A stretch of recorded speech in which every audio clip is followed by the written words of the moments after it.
औज़ुबिल्लाहिमिनश्शैतानिर्रजीम बिस्मिल्लाहिर्रहमानिर्रहीम इय्याका नअबुदु व इय्याका नस्तईन। कराची, अस्सलामु अलैकुम। आज ये आपका जोश और जज्बा 1947 की याद दिला रहा है, जब इस पाकिस्तान को बनाने के लिए हमारे आबा और अजदाद निकले थे। लाखों लोगों की कुर्बानी देख के यह मुल्क बना था और आज हम इसको बचाने के लिए निकले हैं। आप लोग तैयार हैं? हम साथ देंगे, पाकिस्तान का साथ देंगे, आजादी के लिए निकलेंगे। क्या आपको व्यापारियों की हुकूमत मंजूर है? इम्पोर्टेड हुकूमत मंजूर है? आपका क्या कसूर था कि 9 अप्रैल की रात को अदालतें खुल गई? क्यों खुली?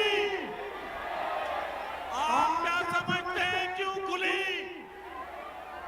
खुलनी चाहिए थी।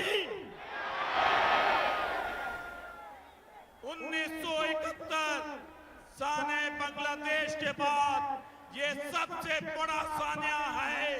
ये डाकू इस हुकूमत को गिराया है इन्होंने। इनको नहीं मालूम कि आवाम के आगे इनका ये नहीं ठहर सकते। पेशावर का जलसा देखें, कराची का जलसा देखें और आने वाले वक्त में लाहौर का जलसा देखिएगा। ये जहाद है हमारा, ये हक व बातिल का की जंग है। और आपको मालूम है कराची वालों कि हमेशा हक की फतह होती है और हक के लिए कराची का हर बच्चा, हर औरत, हर मर्द, हर बुजुर्ग निकला हुआ है।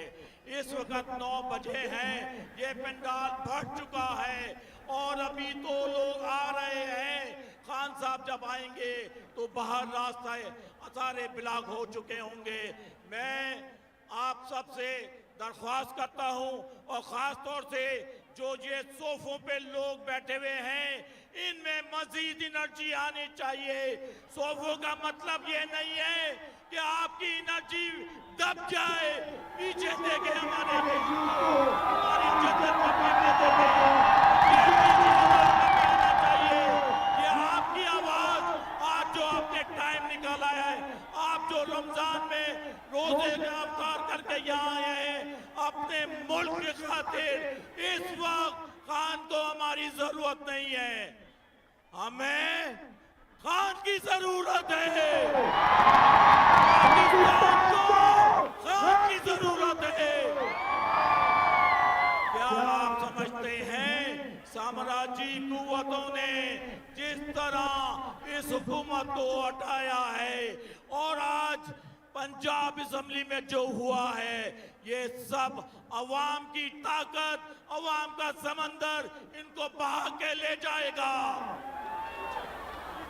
बकारी हुकूमत नामंजूर, बकारी हुकूमत इम्पोर्टेड हुकूमत, सिंध का बीमारी, सिंध का बीमारी, सिंध का बीमारी, जर का पुजारी, पाकिस्तान।